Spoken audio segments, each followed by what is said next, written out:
Friends, welcome back to my channel.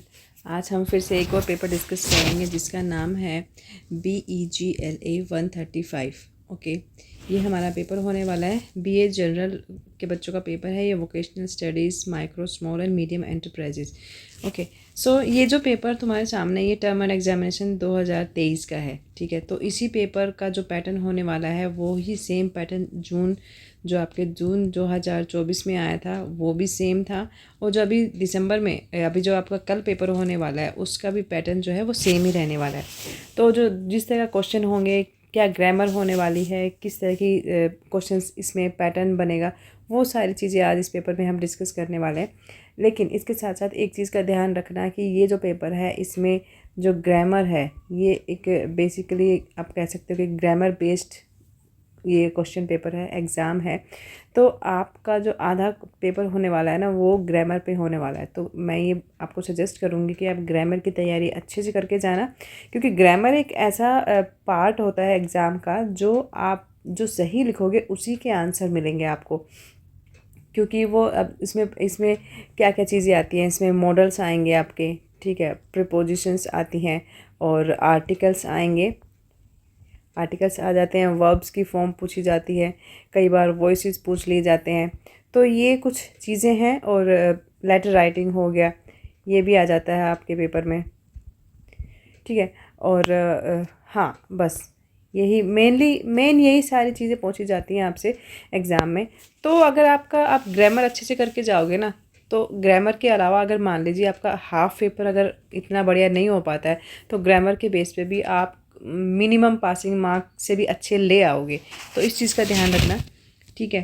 तो बस यही थोड़ा सा मेन चीज़ें थी जो बतानी थी। अब पेपर को स्टार्ट कर लेते हैं, और उससे पहले लाइक कर देना वीडियो को और चैनल सब्सक्राइब कर लेना। सो देखो, ये जो पेपर है ना ये आपका वही है, 3 घंटे का है, और 100 मार्क्स जो है वो मैक्सिमम मार्क्स होने वाले हैं। Attempt all the questions.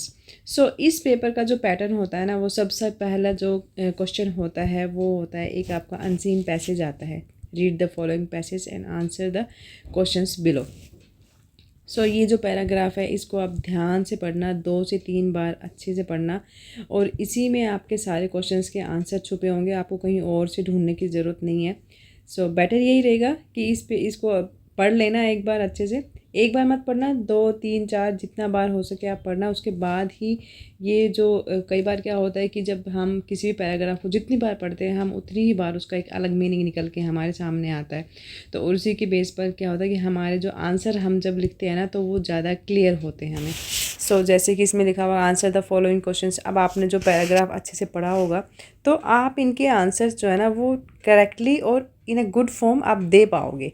ठीक है, ये फ़ायदा होता है कि आप उसको एक बार पढ़ लेना। ठीक है, तो ये जो इसमें 2 पार्ट होंगे, जो क्वेश्चंस जो अनसीन पैसेज के जो क्वेश्चन पूछे जाएंगे उसमें एक तो ए पार्ट होगा और दूसरा होगा यहाँ पर आपका ये बी पार्ट दिया होता है। तो ए पार्ट में तो बेसिकली वही हैं, आपसे क्वेश्चन पूछे जाएंगे, 4 क्वेश्चन पूछे गए हैं यहाँ पर, इनके आंसर आप उसी में से ढूंढ लेना।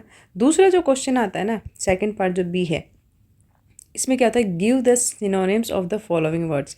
ये जो वर्ड्स हैं ये पैराग्राफ से ही लिए गए हैं, बट इनके आपको सिनोनिम्स लिखने हैं, समानार्थी शब्द। ठीक है, वो यहाँ पर आपको ढूंढ के लिखने हैं। जैसे कि मोनार्ची है, टायरेंट है, एरिस्टोक्रेसीज है, हायरेसी है, क्रूशियल है। तो इनके समानार्थी जिसको सिनोनिम्स बोलते हैं वो शब्द आपको यहाँ पर लिखने हैं, और हर एक का आपको 1 मार्क मिलने वाला है। तो टोटल आपके 5 नंबर हो जाएंगे। तो अगर आप इनको ठीक से पढ़ के जाओगे तो इजीली आप 5-5 नंबर तो आपके कहीं नहीं जाने वाले हैं। ठीक है, यहाँ पर मैंने कुछ इनके सिनोनिम लिखे हैं। जैसे मोनार्ची है, मोनार्की का आप लिखेंगे किंगशिप होता है, क्योंकि किंगशिप से ही जो रॉयल फैमिलीज होती हैं उनसे रिलेटेड होता है। टायरेंट मतलब तानाशाह, तो डिक्टेटरशिप आप लिखेंगे।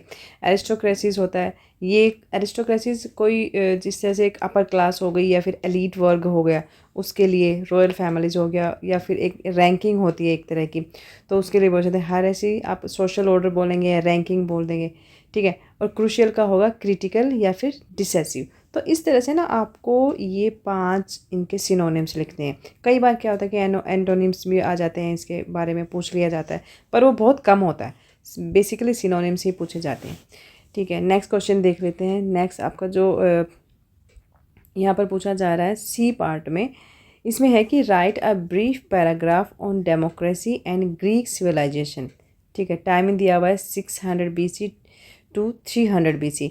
कि कई बार ना एक ये इस तरह का पैराग्राफ आपको लिखना पड़ेगा, क्योंकि और ये उसी में से लिखना है जो आपको जो ये अनसीन पैसेज दिया गया है ना, इसी में से आपको ढूंढ के एक पैराग्राफ बना देना है बस। ओके, ये डेमोक्रेसी और ग्रीक सिविलाइजेशन के बारे में। फिर नेक्स्ट क्वेश्चन है आपका, जो बेसिकली आपको हमेशा ये क्वेश्चन तो आपको मिलेगा ही, ये है शॉर्ट नोट का।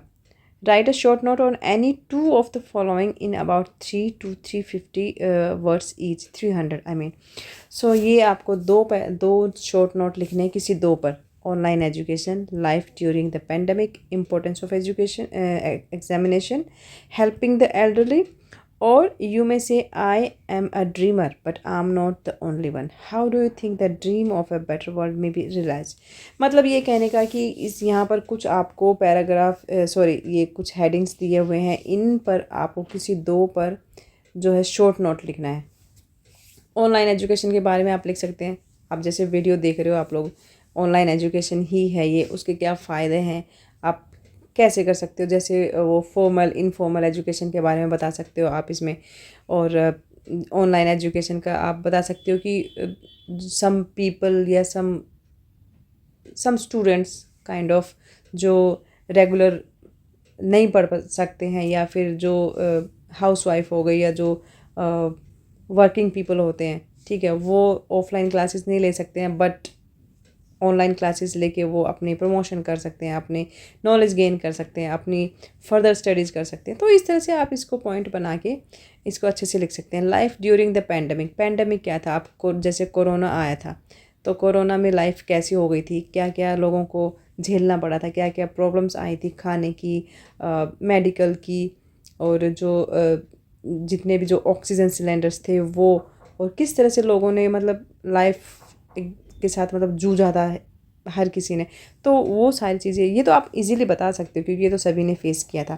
फिर इंपॉर्टेंस ऑफ एग्जामिनेशन, ये भी आप लिख सकते हो। क्या इंपॉर्टेंस है एग्ज़ाम की, एग्ज़ाम की इंपॉर्टेंस ये होती है ना कि हमें अपने बारे में पता चलता है, हमें अपने लेवल का पता चलता है कि हम कहाँ पर जा रहे हैं, हमारी तैयारी कितनी है, और हमें किसी भी नॉलेज के बारे में कितना पता है, और हमें और पढ़ने की ज़रूरत है नहीं है, वो सारी चीज़ें जो हैं हो जाती हैं। और एक इम्पोर्टेंस ये भी होती है एग्ज़ामिनेशन की कि अगर एग्ज़ाम नहीं होंगे तो जो हमारा एजुकेशन सिस्टम है वो तो फिर कहीं ना कहीं गड़बड़ हो जाएगा ना, अगर लोग सिर्फ पढ़ते रहेंगे।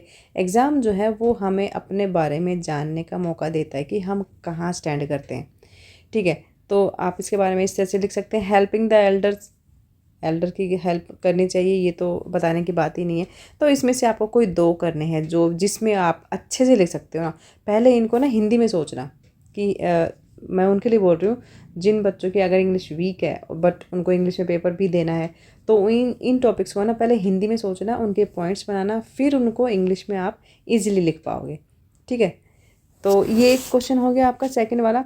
थर्ड हो जाएगा आपका, हाँ, थर्ड जो क्वेश्चन है, fill in the blanks with the correct form. यहाँ से आपकी ग्रामर शुरू हो जाती है, ठीक है, जो कि मोस्ट इम्पॉर्टेंट है आपको अच्छे मार्क्स लेने के लिए।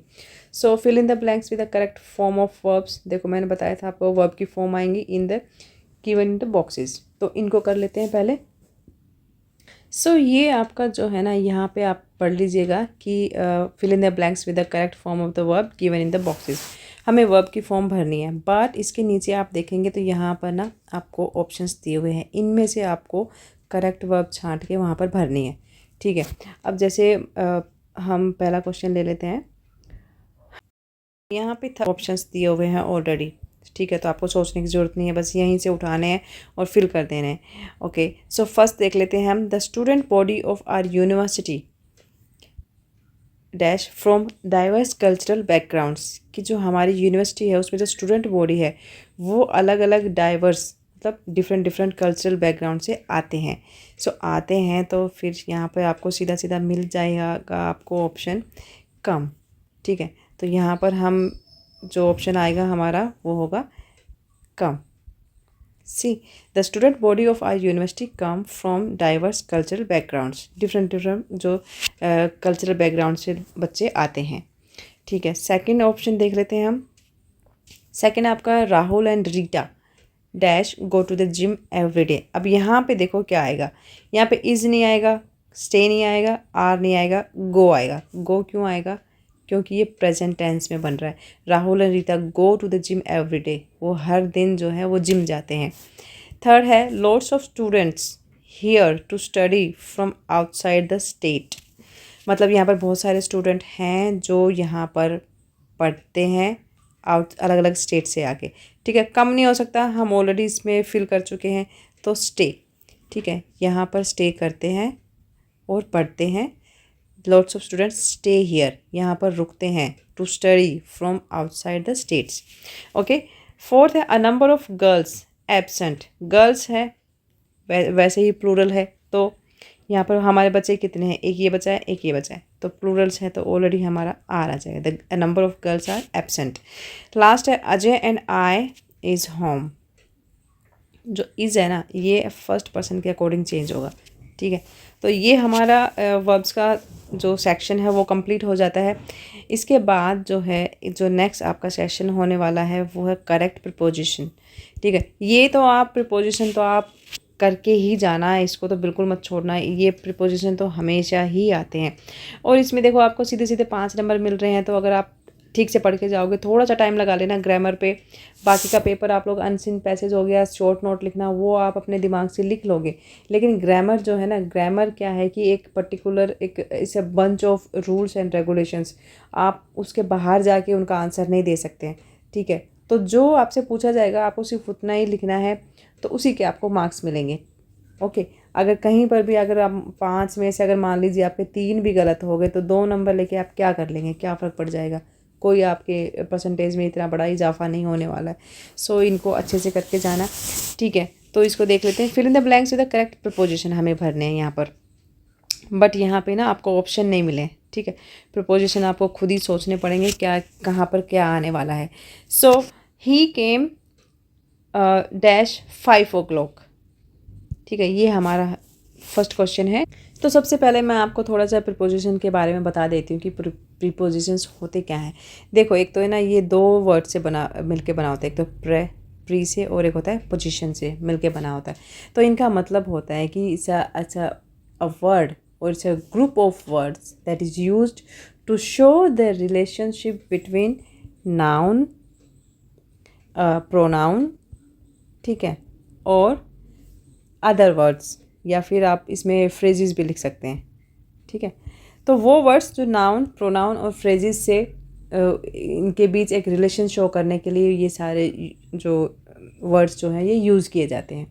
सो प्रीपोजिशंस जो है ये कई बार अलग अलग तरीके से मतलब इनका यूज़ होता है। जैसे डायरेक्शन बताने के लिए, ठीक है, डायरेक्शन बताने के लिए होता है। टाइम बताने के लिए जो प्रीपोजिशंस का हम यूज़ करते हैं, प्लेस, लोकेशन, ठीक है। सो इनका इस तरह से हमें यूज़ करना होता है। तो वो कौन कौन से प्रीपोजिशन हैं जो हमें यहाँ पर अपने आंसर में शो करने हैं। सो ही केम 5 o'clock, तो यहाँ पर जैसे टाइम दिखा दिया गया यहाँ पे कि वो 5 बजे आया। सो यहाँ पर आप क्या फिल करेंगे? एट, ठीक है, he came at 5 o'clock। Then second है he is standing John and Rita.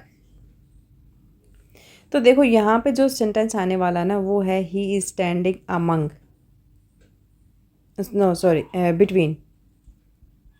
ठीक है, अब बिटवीन और अमंग में क्या फ़र्क है? देखो, बिटवीन जो होता है ना वो सिर्फ 2 लोगों के बीच में एक रिलेशन दिखाता है, बट जब हम अमंग की बात करते हैं तो अमंग होता है 2 या 2 से ज़्यादा। ठीक है, मोर पे 2 और मोर पीपल।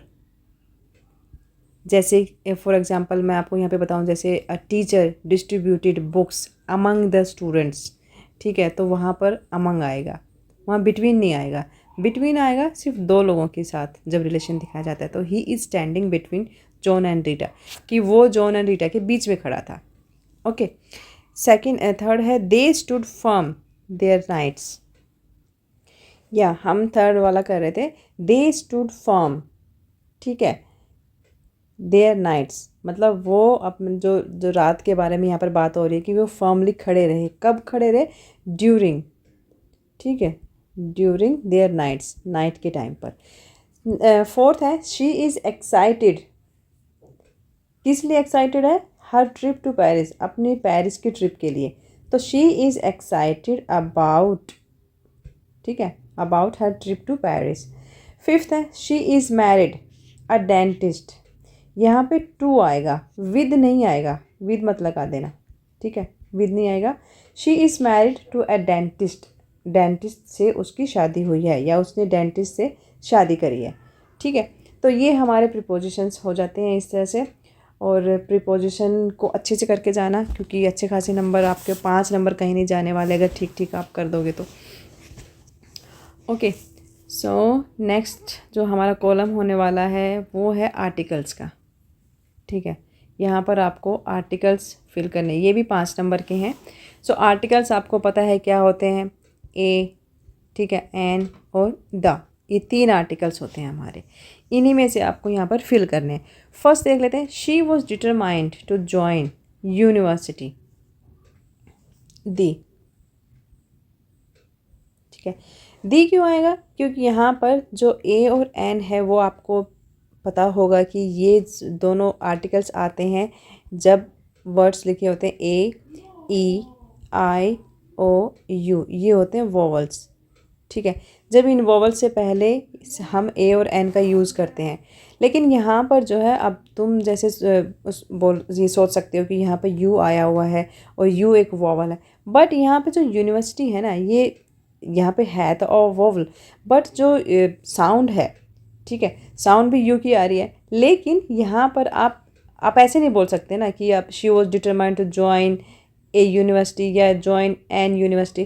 तो जब हम किसी चीज़ स्पेशलाइजेशन किसी को दिखाते हैं ना, तो उसके लिए हम हमेशा द का यूज़ करते हैं, ठीक है। तो she was determined to join the university.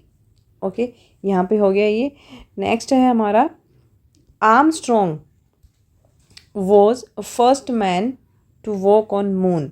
सो इसमें आप क्या भरेंगे कि Armstrong was the first man, ठीक है, the first man, a first man नहीं आएगा, द फर्स्ट मैन, क्योंकि यहाँ पर हम किसी की एक स्पेशलिटी बता रहे हैं, ठीक है। The first man who walk on the moon, Armstrong के बारे में बात हो रही है, ठीक है। The nature abhors vacuum. So ये जो सेंटेंस है ना, ये बेसिकली एक फ्रेज़ है, ठीक है। तो फ्रेज से पहले भी आर्टिकल्स यूज़ होते हैं, तो यहाँ पर आप फिल करेंगे the nature abhors a vacuum, ठीक है। हर father was an European, an, ठीक है। And we are flying over the Pacific Ocean, कि हम पैसिफिक, एक स्पेशलाइज दिखा दिया ना यहाँ पे, तो पैसिफिक ऑफ ओशन के ऊपर से हम लोग फ्लाई कर रहे हैं। तो इस तरह से हमारे आर्टिकल्स हो जाते हैं, आर्टिकल ए, एन और दी, ठीक है। ये मेन होते हैं, वोवल से पहले ए और एन लगाया जाता है, उसके दी कभी नहीं लगता है वोवल से पहले। तो इस तरह से आप ये जो हमारे वोवल्स हो जाते हैं यहाँ पर, ओके, सॉरी आर्टिकल्स। सो ये कंप्लीट हो गया, ये आप अच्छे से करके जाना, ठीक है। और fill in the blanks with suitable adverbs, ये हमारा जो एक और पोर्शन बनता है ग्रामर का, इसमें आपको एडवर्ब्स फिल करने होते हैं। जैसे एडवर्ब्स क्या होते हैं, पहले तो ये समझने की कोशिश करो कि एडवर्ब्स क्या होते हैं, इनकी डेफिनेशन पता होनी चाहिए। तो एडवर्ब्स होते हैं, एडवर्ब्स आर द मॉडिफाई और विच क्वालिफाइज एन एडजेक्टिव और वर्ब, ठीक है, एंड अदर एडवर्ब्स और word groups expressing a relation of place, time, circumstances, causes, degree, ठीक है, ऐसे। तो ये हमारा एडवर्ब हो गया। एडवर्ब आप सिंपली बोल सकते हो कि अ वर्ड और फ्रेज, ठीक है, दैट मॉडिफाई और qualify an adjective like verb और other adverbs. Okay, so first यहाँ पर है he is a skilled painter, कि वो एक स्किल्ड पेंटर है। सो पहले तो मैं थोड़ा सा बता दूं कि एडवर्ब वैसे क्या होता है। एडवर्ब का मतलब होता है क्रिया विशेषण, जिसको आप हिंदी में बोलते हैं क्रिया विशेषण, ठीक है। क्रिया विशेषण क्या होता है कि क्रिया विशेषण एक ऐसा शब्द होता है या एक ऐसी एक्सप्रेशन होता है जो क्रिया विशेषण वर्ब, ठीक है, और किसी भी अन्य क्रिया विशेषण की क्रिया की विशेषता का पता चलता है। बेसिकली आप ये सोच लो, ठीक है, जैसे कि ही वॉक्स स्लोली, ठीक, स्लोली, अब इसमें आप क्या बताएंगे? अब इसमें हम ये देखेंगे कि जैसे ये है कि वॉक्स, इसमें जो वॉक है ये है ये वर्ब है, एंड स्लोली जो है ये इसका जो है कैरेक्टरिस्टिक्स है, ठीक है। तो ही वॉक्स स्लोली। तो ऐसे ही हमें ये सारे के सारे यहाँ पर फिल करने हैं। फॉर एग्जांपल फर्स्ट ले लेते हैं, ही इज़ अ स्किल्ड पेंटर, ठीक है। तो वो एक स्किल्ड पेंटर है। तो यहाँ पर आपको हिंट दिए हुए हैं, यहाँ पे आपको ढूंढने पड़ेंगे। सो स्लोली नहीं हो सकता, हाईली, हार्ड, इवेंचुअली, फाइनली, इनमें से कोई नहीं होने वाला। ही is a highly skilled painter, ठीक है, हाईली स्किल्ड पेंटर। सेकेंड है very, she open the window, उसने विंडो को खोला। कैसे खोला? इसमें क्या क्रिया विशेषण दिख रहा है आपको? स्लोली, ठीक है। She slowly open the window, उसने धीरे से विंडो को खोला। थर्ड है they agreed to the terms, eventually, कि इवेंचुअली दे अग्रीड, ठीक है, टू द टर्म्स। लास्ट है हमारा he tried dash to find a job and got one, कि उसने जॉब के लिए काफ़ी मेहनत की और उसको जॉब मिल गई। सो कैसे मेहनत की उसने? हार्डली, हार्ड वर्क किया ना। He tried hard to find a job and finally got one, ठीक है। ये हमारे हो गए एडवर्ब्स। तो इस तरह से आपको ये सारे के सारे फिल करने, ये सबसे आसान होते हैं भरने, क्योंकि आपको सिर्फ एक तरह से एक कहीं पर आपको ना उसको एक चीज़ की ना विशेषता देखनी है, बेसिकली देखा जाए तो, ठीक है। जो पूरे जो एक्सप्रेशन हो ऐसा कुछ, या फिर वर्ब का कोई वर्ड है, कोई एक्सप्रेशन हो जिसको वो मॉडिफाई कर दे, बस इतना सा। तो ये सारी चीज़ें आपको देख, किसी की विशेषता बताए, जैसे किसी वर्ब की विशेषता बता दी, तो वो वहाँ पर आप इजीली भर सकते हैं। ये हमारा पार्ट हो गया यहाँ पर। फिर हमारा फोर्थ पार्ट आ जाता है कि write a dialogue between two friends discussing on any one of the following topic. ये एक टॉपिक दिया हुआ है यहाँ पर, ठीक है। इस पर आपको एक डायलॉग लिखना है, मतलब जैसे दो दो दोस्त बातचीत कर रहे होते हैं ना, उस तरह से जैसे दो जने बात करते हैं। उनका टॉपिक क्या होगा? Role of a media in present day world और डेंजर ऑफ क्लाइमेट चेंजेस। ये दो टॉपिक हैं, इनमें से किसी एक पर आपको डायलॉग लिखना है, ठीक है। मान लीजिए आप और आपका आप दोनों बात कर रहे हैं किसी टॉपिक पर। For example danger of climate change पर आप कर सकते हैं बात, कि किस तरह से क्लाइमेट चेंजेस हो रहे हैं, क्या क्या उसके नुकसान होने वाले हैं फ्यूचर में, और इसके आगे और भी, मतलब जो आने वाली जो पीढ़ियां हैं उनके लिए हम लोग क्या कर रहे हैं, ठीक है। तो बेसिकली आपको ना इसका थोड़ा सा पहले इंट्रोडक्शन आप बात कर लेना। जैसे खैर इंट्रोडक्शन तो इसमें नहीं होता है, लेकिन दो दोस्त कैसे बात करते हैं वो आपको यहाँ पर लिखना है। आप किसी को भी आप राहुल, एक नाम राहुल लिख सकते हैं, दूसरा आप अजय लिख सकते हैं, ठीक है। तो उनके सामने आप उनके डायलॉग्स लिखते रहना, ठीक है। एक क्वेश्चन कर रहा है, एक आंसर कर रहा है, तो इस तरह से जैसे आप लोग बात करते हो, बेसिकली दो दोस्त कैसे बात करेंगे। या फिर डेंजर ऑफ क्लाइमेट चेंजेस पे नहीं करना है, आप रोल ऑफ मीडिया कर सकते हैं कि आज के टाइम में मीडिया का क्या रोल रह गया है, मीडिया किस तरह से काम कर रहा है, तो उस पर आप बात कर सकते हैं, ठीक है। अगर ये आपको टॉपिक समझ में नहीं आता है इस तरह से कि हम कैसे लिखेंगे, तो एक काम करना, घर में मिरर के सामने बैठ जाना, ठीक है, मिरर से बातें करना। तो उस टाइम जब आप बात करोगे ना मिरर के सामने बैठ के, तो आप अपने आप ही आपके मन में क्वेश्चंस आते रहेंगे, और जो मिरर में आपकी इमेज दिख रही है ना, उसके भी सवाल आपके मन में आते रहेंगे कि अब क्या पूछना है। तो ये प्रैक्टिस करना।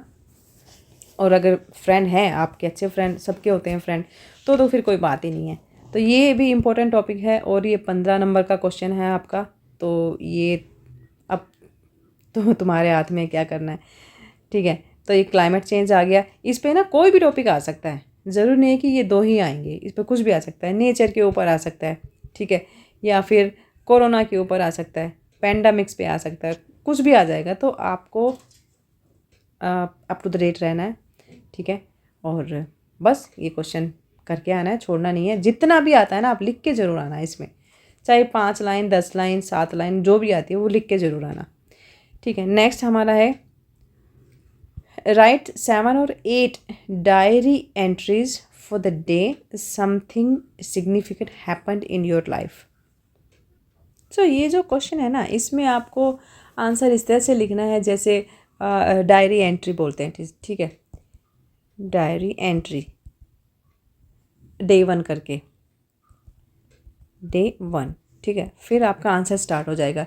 आप लिख सकते हैं जैसे डियर डायरी, ठीक है। जैसे लोग डायरी लिखते हैं ना, वैसे ही आपको बताना है कि फर्स्ट डे जैसे आप लिख रहे हैं तो फर्स्ट डे में आप लिख सकते हैं today was a significant day in my life, I woke up, ठीक है, with fresh mood and I had I was not knowing what day had I in store to me and little I did know, ठीक है, I would remember forever। तो ये सारी चीज़ें जो हैं आप लिख सकते हैं।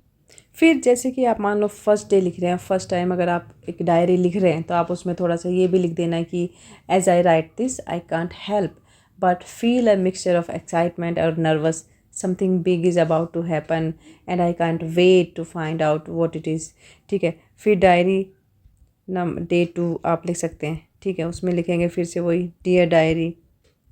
इसमें आप लिखेंगे कि जो एंटिसिपेशन है continues to build as the day progress, I went about my daily routine trying to focus on my task but my mind kept wandering to the impending events, whatever जो भी आप लिखना चाहते हैं।